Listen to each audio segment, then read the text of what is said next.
All right, everybody, happy Friday. By my clock, it is 12:15, so I'm going to go ahead and get us started today. This is Sam, your host for our sixth and final webinar in our grazing series.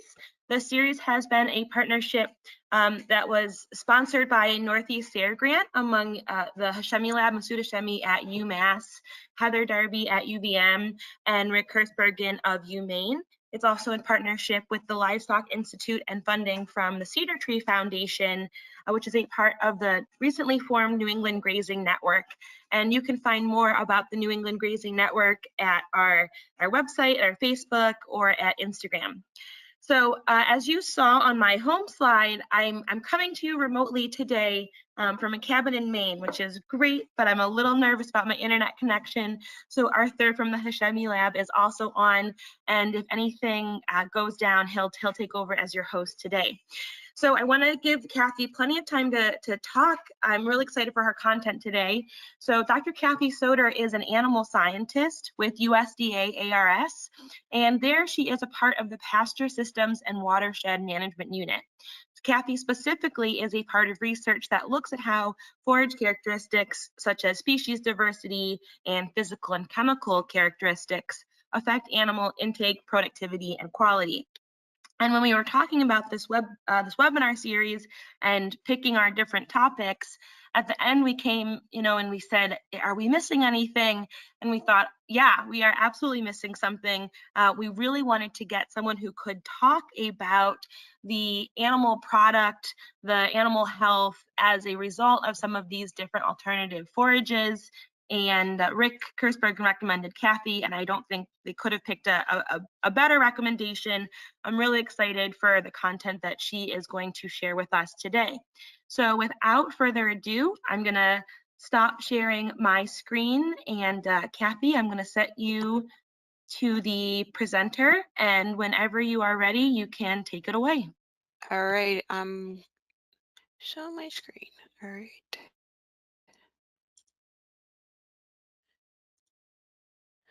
You tell me when you can see my first slide.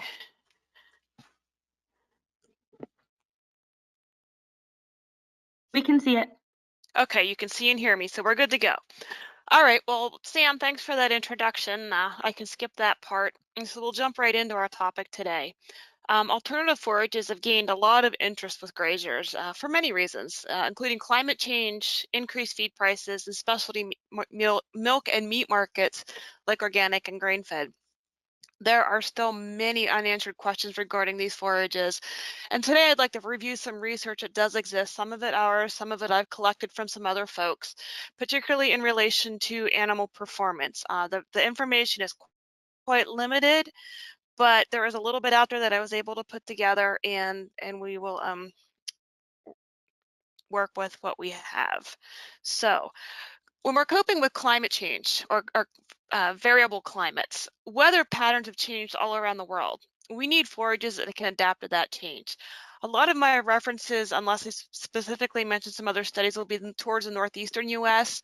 And we've been getting longer periods of heat and drought in the summertime, and this tends to depress growth in our traditional perennial cool season grass pastures. There's also more emphasis on soil health and more natural resistance to disease and pests. We're also looking for options to plant when either renovating pastures, switching crops, such as to give a field a break when you're going to replant alfalfa or something like that, to improve soil health, or simply to fill a gap, keep the soil covered, and produce additional feed until the next crop can be planted. We've also been dealing with a lot of economic uncertainty as farmers, and this has resulted in looking for ways to either decrease costs, especially feed costs, since there's such a high percentage of total cost in an animal operation, including through grazing, to capitalize on value-added markets such as the organic or grass-fed, or to diversify income on the farm by adding another enterprise. So if we take a look at our grazing annual forages, where do they fit in? So we're trying to bridge that gap between where the cool season forages fail us.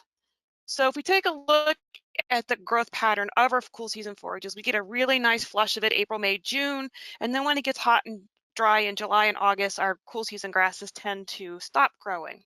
And then we get another smaller flush in the fall. But what about this summer gap and then the either end of those periods when these forages are not growing? We can fill in these gaps with forages such as warm season annuals. They take off about the time the other forages are slowing down in growth and peak during those hot, dry times. So they can provide a lot of forage, some of it very nutritional, depending on type and maturity during those periods. And we can also take these cool season annuals, whether they be the small grains, brassicas, and whatnot, to bookend the cool season perennials to extend the grazing season both in early spring and late fall. This will help reduce feed costs throughout the year by reducing the need for harvested costs and also help meet minimum pasture requirements for some of our specialty markets. So if we have annuals, what are some of the advantages of them? They're very quick growing. They fill in those gaps in forages as we just discussed. They're grazable sometimes within 40 or 60 days of planting, high yielding, high quality. Many of them are drought tolerant, and they can graze or be harvested for silage, baleage, grain, or seed, depending on which ones you select. But like all things, there's cons as well. They needed to be planted annually. It could be using land that could be planted into perennials where you don't need to plant annually. You do need to look at timing of precipitation. If you look at the Northeast, particularly us right now, planting forages of any type this August would have been terrible because we have had absolutely no rain whatsoever. There is a cost to this. They are quick maturing. Some of them, there's a real short window that you can graze them before they get too mature. They're management intensive, and some of them do have some toxicity issues. So what are we talking about when we're talking about annual forages? Well, some of the most common ones are the brassicas, and they can be planted in the springtime for summer grazing, or they can be planted in the summer for fall grazing. They can be planted as a monoculture or mixed in a cover crop mixture. They hold forage quality quite well into the cold, frosty weather and have added benefits for soil health, such as mining minerals to the surface and helping with soil compaction. There's also warm season annuals. Some of the ones that are growing in interest around this region and our region is teff grass, pearl millet, and sorghum Sudan grass. Planted in early summer in my region in central Pennsylvania, that would be around early June, and provide copious amounts of forage during the summer weather. And there's also the cool season annual grasses. Annual ryegrass is probably our staple, but you can also have triticale and many of the small grains, wheat, oats, barley, and the like. And they can be planted when another crop, such as corn silage, is harvested to provide a cover crop and late season grazing. Some of these will even overwinter and provide early spring grazing. So I'm not going to go through everything on these forages because there's a lot of things we know. The nutritive value can be quite high on these.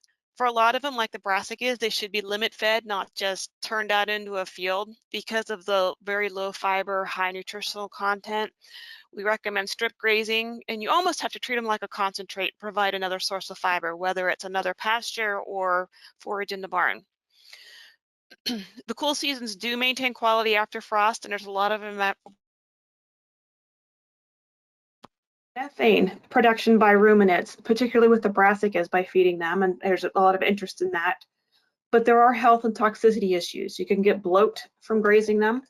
Brassicas can cause goiter, which is an iodine deficiency, and then with our warm seasons and well-fertilized small grains, we can also have nitrate issues either during drought, anytime there's stress, drought or frost.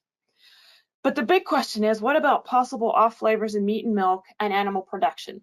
Again, there's a lot that is not known, but I did find some studies, and we have done a few studies looking at some of these issues that I would like to review for you. So the first study, and a lot of these do come out of the South when we're talking about warm season grasses or trying to look at cool seasons down there as well. So this one's out of Alabama.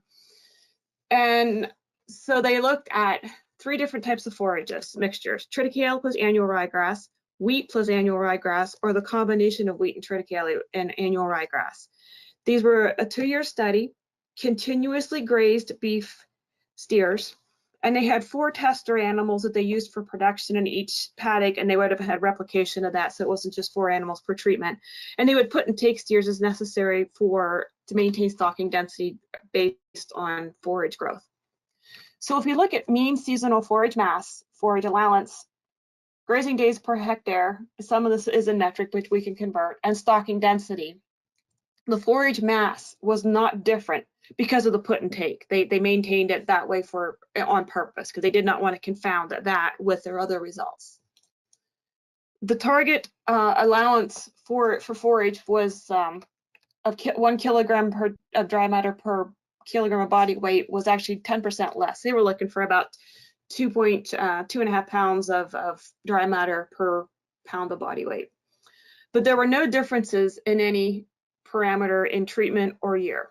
So the grazing days were less than that of some other studies that are published, but these used larger animals, and so that's why grazing days were less. You'd have to put it on a per pound basis, which would help make it more equitable. If we look at the nutritional value of the forages, the crude protein exceeded the requirement for these steers, gaining about 2.5 pounds per day. There was no difference in fiber or lignin content by year or by treatment.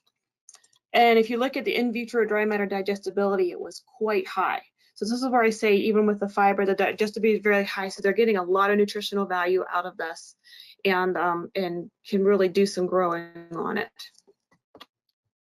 When we break it down to the so what factor, there really were no differences among treatments or between years. The final body weight averaged, I did convert this to pounds, about 1,180 pounds. Average daily gain was 3.2 pounds per day. And the gain per acre averaged 492 pounds. And whoops, I'm sorry. And the average, let me go back to that. The average cost of gain was around $3.10 per pound of body weight. So there was a slightly greater cost for the triticale treatments for both of them, and this was most likely due to the cost of the seed. So another study also in the South, this one out of Arkansas. Historically, there's been a lot of small grain establishments, and what they looked at in this study is it was two 4-year grazing studies of continuously grazed forages. In their first experiment, they had wheat, and they had different treatments, tillages. Conventional tillage, which was the moldboard plow, a reduced tillage where they just kind of scratched the surface but didn't go as deep, and then there was a no-till treatment.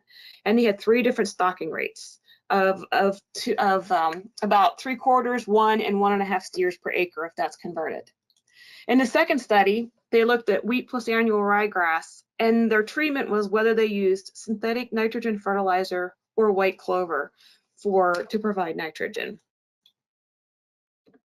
So if we look at the effective tillage system on grazing days and gain per hectare, the little modified or no tillage resulted in greater gains per hectare than conventional tillage, say greater.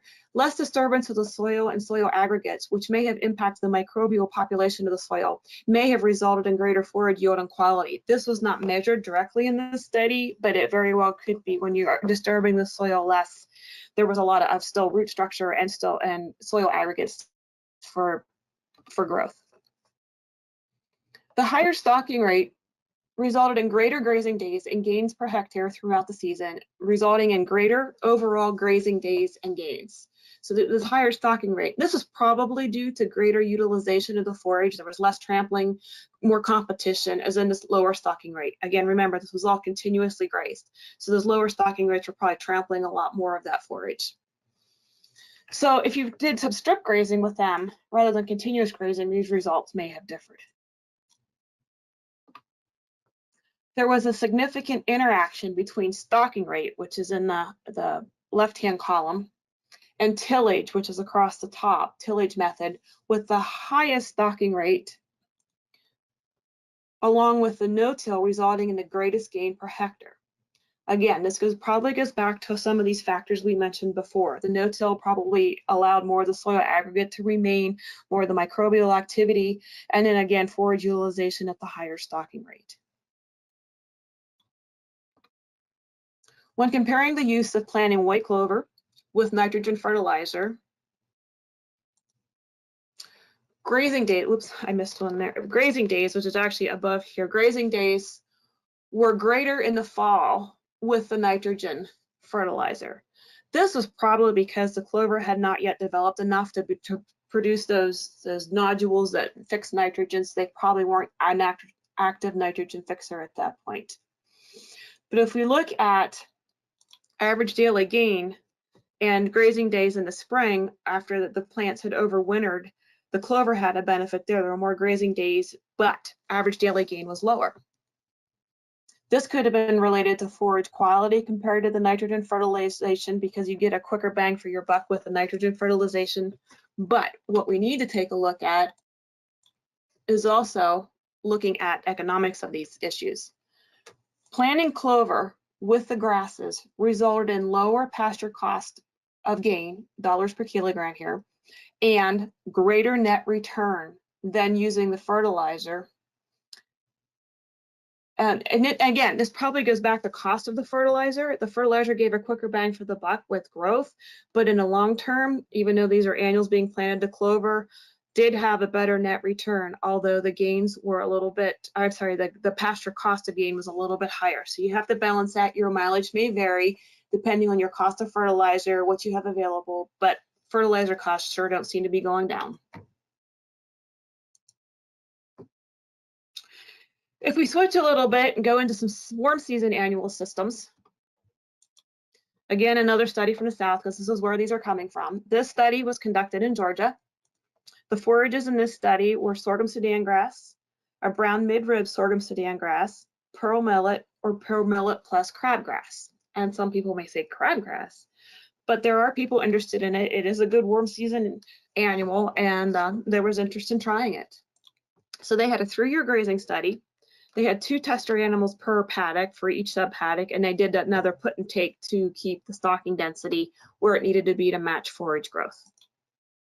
So if we take a look at the weather patterns, they're going to, of course, be higher than they are here. If we look at 28 degrees Celsius, this is about 82 degrees to 93 degrees Fahrenheit, and about 0.8 inches to 7 inches up at the top for rainfall for the month. So you can see there was a lot of variability throughout the years. And this is an important factor to keep in mind as we go into these results of all these studies, that environment or weather during that season, particular season, may be more important than the variety. But in general, you can see like in 2016, they had lower precipitation and higher temperatures. They had a hot drought. And if you look at 2014, they had higher rainfall and lower temperatures. So pretty typical for different years, but there was quite a range in these environmental variables. So for pre-grazing forage mass, there's 2 important points here that I'd like to emphasize. The forage yield, if you look at these, the 3 that did not have the crabgrass had higher forage yield during week 0, and also it translated throughout the season for quite a ways, because the crabgrass probably just started slower and it has a lower yield starting at the beginning. The sorghum Sudan grass, because these are the 2 treatments with the sorghum Sudan grass, one with brown midrib, one was not, outcompeted or outperformed the pearl millet as you got into the growing season and as you got 6 weeks into the trial. But what was significant was there were some treatment effects, but year was much more significant than treatment. And if you think back to the weather patterns that I showed you, that would be a big indicator of why we saw these results. And because of the extreme droughts they had during the 1 year and a very low temperature, high moisture event. So environment just plays a significant impact on how these results may be interpreted. If we look at body weight, average daily gain, and carcass quality, there were significant year effects again, but no treatment effects. No effects on final body weight, hog carcass weight, average daily gain, or grade of the carcass. So again, years having a much greater impact than the actual forage that was used. So that was the results of that study. I have another one. I'm going to jump back to a cool season study that was done up at the University of New Hampshire. I've done a lot of collaborative work with them, with brassicas, and there are several postdocs and graduate students of mine and at UNH that have been involved. Currently, Luis Silva is a graduate student under Dr. Andre Brito at University of New Hampshire, who conducted this collaborative study looking at canola as a grazing forage in their dairy herd. So the objective of the study was to look at canola. So we wanted to evaluate the effect of canola as a grazing resource on milk yield, and we were also interested in enteric methane emissions in dairy cows. The two studies were conducted in the falls of 2018 and 2019. Cows were divided into two groups. The control was fed and kept indoors. I'll show you the diet in a second. And the canola group was fed indoors during the day and then strip grazed canola during the night. In both studies, we used a diet with 60% forage and 40% concentrate. The difference here was that in the first year, we included 30% canola, and in the second year, we had 40% canola in the diet. We were able to increase the percentages based on the first year results and also having a little bit more land available the next year.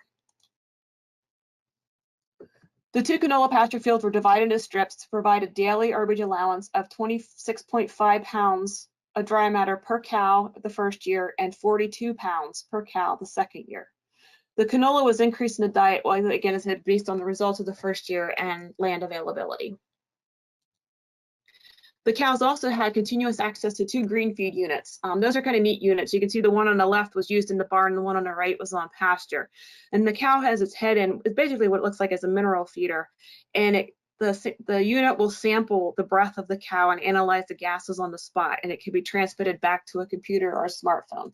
So we can do almost not a continuous, but a multiple sampling per day. There's a feed bin in there that gives the cows a little bit of a treat, which is what brings them into the unit. And as long as they stay for a minute or two, we can get a methane measurement off of them. So our results are preliminary and still being analyzed, but despite low dry matter content, the canola had greater crude protein. You can see it was in the mid to high 20s for the most part, whereas the baleage was about 18–19%.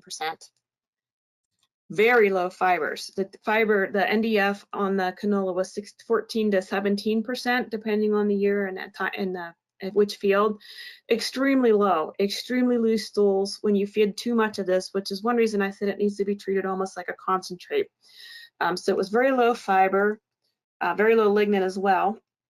But you can see that the sugar content, as we look at ethanol soluble carbohydrates and non-fiber carbohydrates, were quite high and a lot higher than the baleage.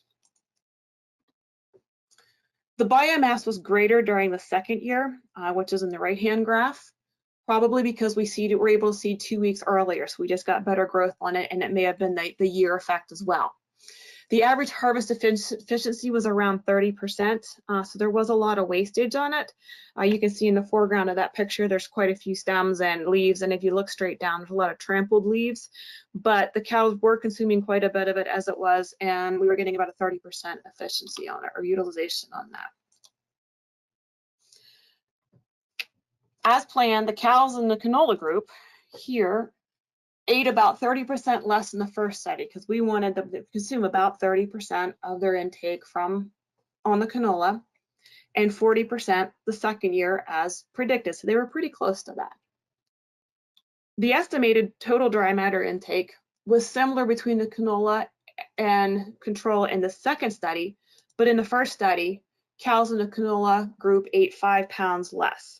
So not quite sure why. We're still trying to figure out why that might have happened. It might have been an effect of the forage quality. It might have been what they were feeding in the barn, quality of the forage there, or the feeds, or the type of feeds, but a little bit different. But in the second year, there was no real difference in dry matter intake.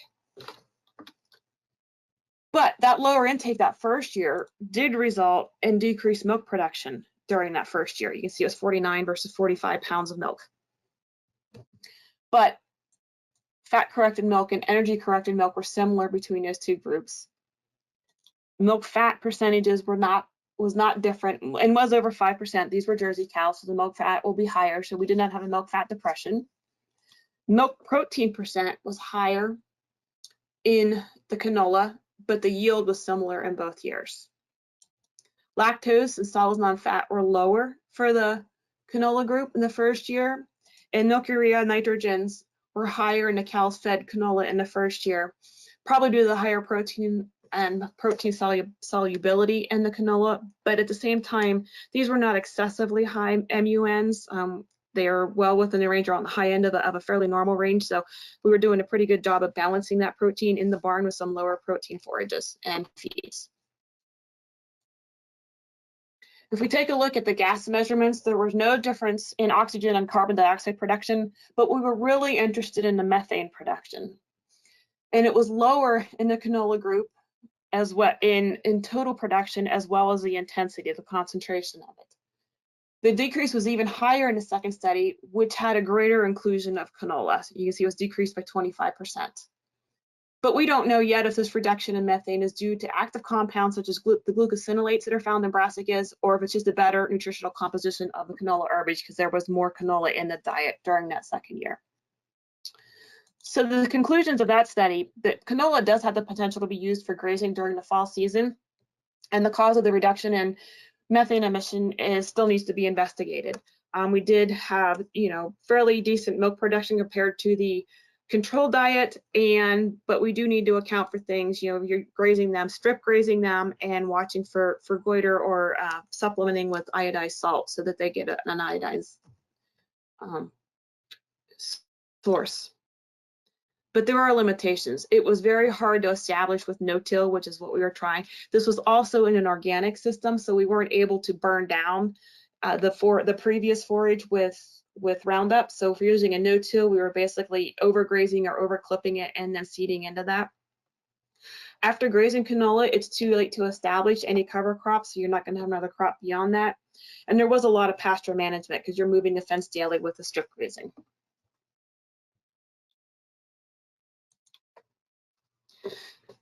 So the question too is the effect of alternative forages on meat and milk quality. You hear about off flavors in meat, milk, or milk products such as cheeses.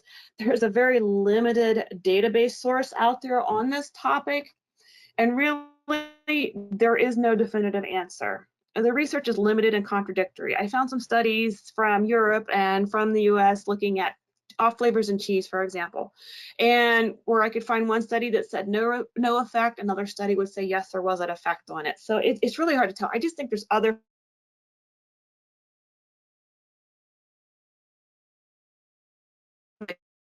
hanging process that's affecting flavors. There could be other feeds that are being fed with these animals. It could be the level of the secondary compounds, such as glucosinolates, which will vary by environment as well as variety and type of forage when you're talking about things like brassicas. But the common parameters are often to say to withdraw animals from these brassicas in particular 4 hours before milking, put them on another forage or bring them to the barn. And if you have beef or lamb or goats, pull them off and put them on another forage for 7 to 10 days prior to slaughter. And this will kind of wash out any of the off flavors that may be present.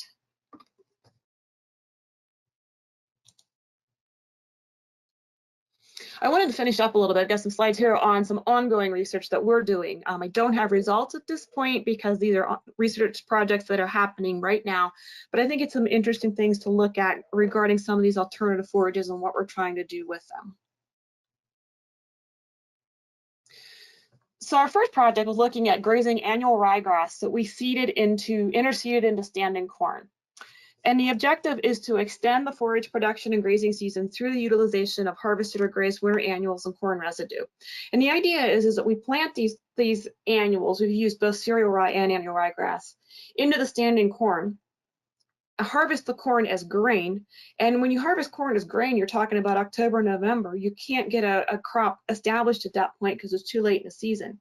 If we could have a crop standing underneath that when this corn is harvested, it can grow and then be utilized either as let it alone as a cover crop, you might be able to harvest it, or you might be able to graze it. So where this idea came from is some earlier work done at Penn State University showed that when you had corn yield in the y-axis and cover crop biomass in the spring on the x-axis, when they had no cover crop or they put an interseeded cover crop in of red clover, annual ryegrass, or a combination of the two, you can see that you had an increase in yield, both corn yield and biomass, especially when you had the combination of clover and ryegrass. And so that got us thinking about what we might want to do there, looking at it from a more practical standpoint. And so when we did it just with ryegrass to start with, because it was A, higher than red clover, and B, we didn't want to confound effects. Are we getting an effect from a red clover or ryegrass? So we decided to just go with the grass to start with. So our experimental design is at the Rock Springs Farm outside of Penn State University. We used 102-day corn. We have gotten into some more short season corn since then, which has helped our project a lot. This has been going on for 5 or 6 years. We planted at 26,000 plants per acre, and the annual ryegrass was interseeded at 25 pounds per acre. And we had 2 locations on the site, and they do have some differing soil quality and water holding capacity, and we do see some differing results between the 2 of them. So the ryegrass is planted at the V4 or V5 stage, about when the corn's knee high. As well,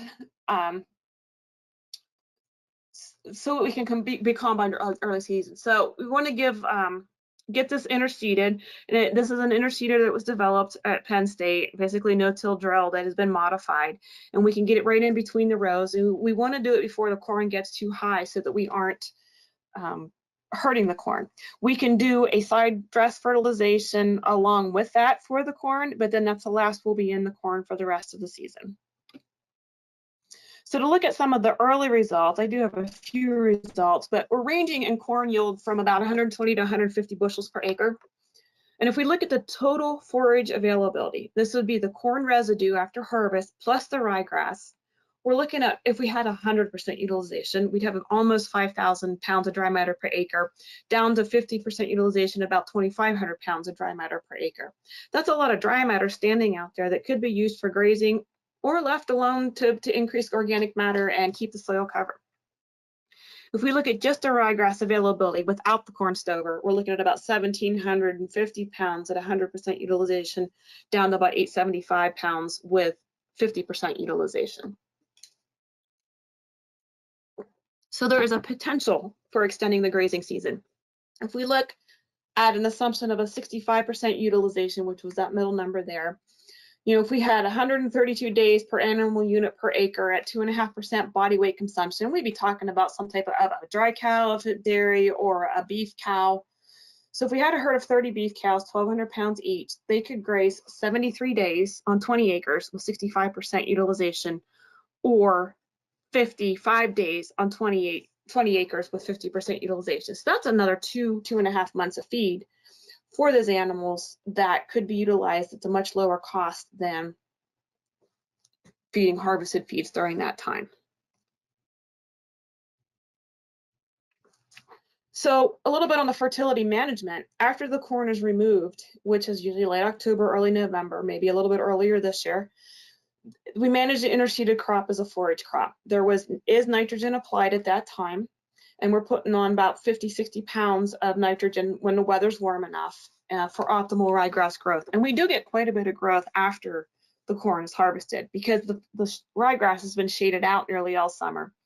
And once you get that sun down to it, even in the late autumn, it will grow. So you have to think about how will this fit into my operation. You have to consider a lot of things. If you're putting this in the cornfields, you're going to have fence put up. And if that's permanent fence, that may hinder corn planting and corn harvest. We, at our location, because we're required to, we do temporary fence. It has to be put up and taken down every year. You need to consider the ability to remove livestock during bad weather, because there's typically little to no shelter out there. You're in the middle of a cornfield. So you can have an animal in a soil hazard. If it gets too wet, you have a lot of compaction.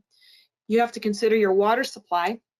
We don't have permanent water to those animals. We take it out in the back of a truck. But what if it gets too cold to freeze up? Do you have electricity to keep water open to them, or how will you do that? We've had some issues with that. Would additional fertilizer help?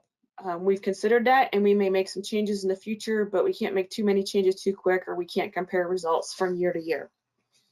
There could be some acreage to spread manure in the late fall. When you take that corn off, you could spread manure on that ryegrass to help it grow. This may help keep your animals out of confinement or sacrifice a lot longer into the season, along with providing high quality, lower cost feed. But you have to consider, are my animals adapted?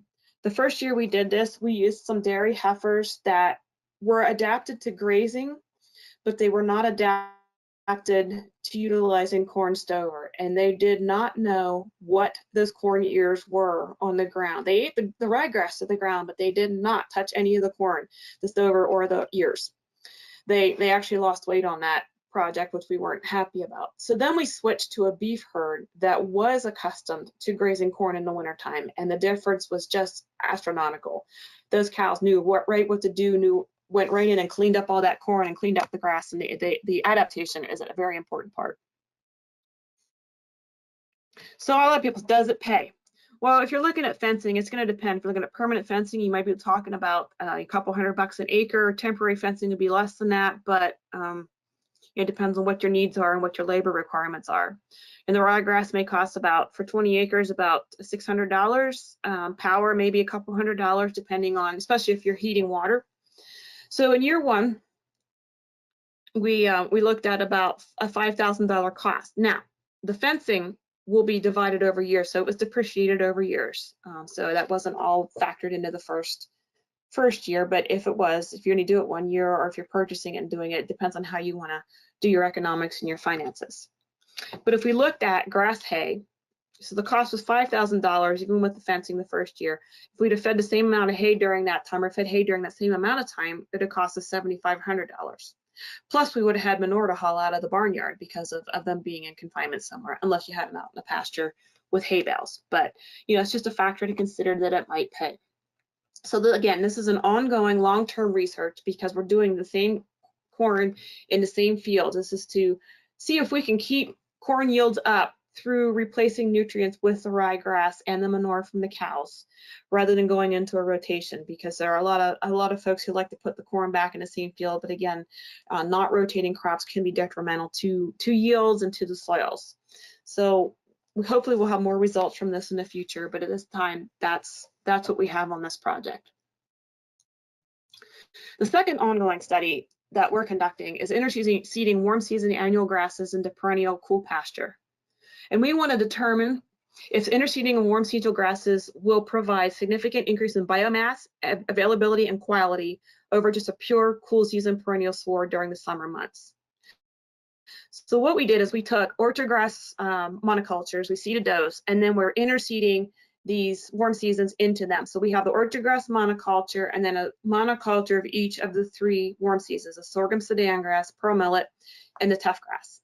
And then we have them interseeded as well, orchard grass and sorghum sudan, orchard grass, pearl millet, orchard grass, and tough.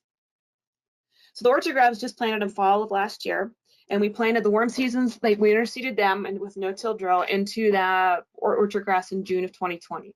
We're harvesting at 5, 10, and 15 weeks of growth, looking at regrowth as well as if you just let it go and grazed it once, for yield, quality, and botanical separations. We are just coming up on our first 15-week harvest, so we don't have any full season data yet, and we're going to repeat this for 3 years.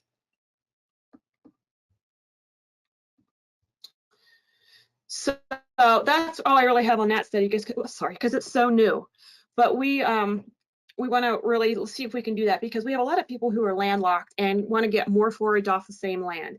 And if we could take these orchard grass pastures when they're not growing in the middle of summer and put something else on there without significantly impacting survivability of the orchard grass forage, but get more grazing out of it, I think that would be beneficial for a lot of people. So we have a lot of testing to do with this yet, and then of course putting it to the animals at some point, because these are just forage plots right now.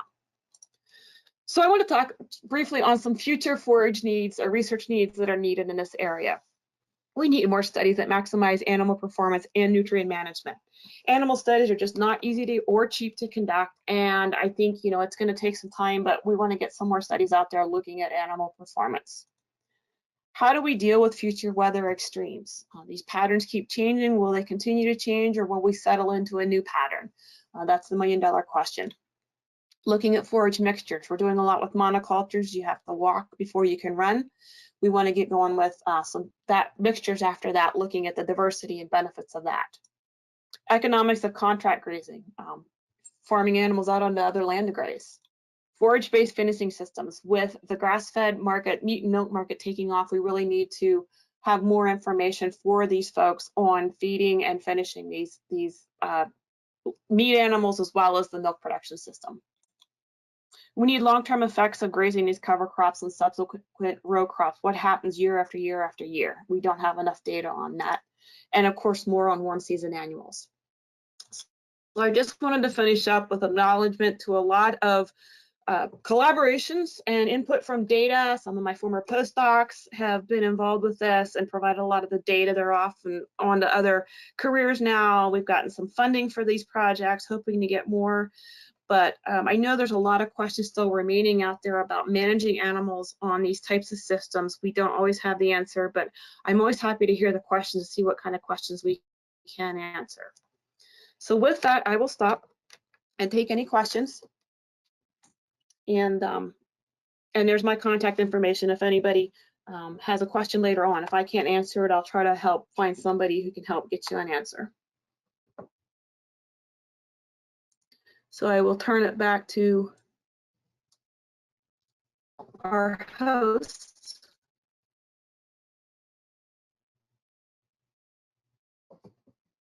Hi, this is Sam. I'm having a little bit of a connection issue, but I think I'm back. So if I go down again, though, I'll ask Arthur. So here, a few questions. One is, are there particular issues of transition to pasture from stored feed for small ruminants that are different to cattle?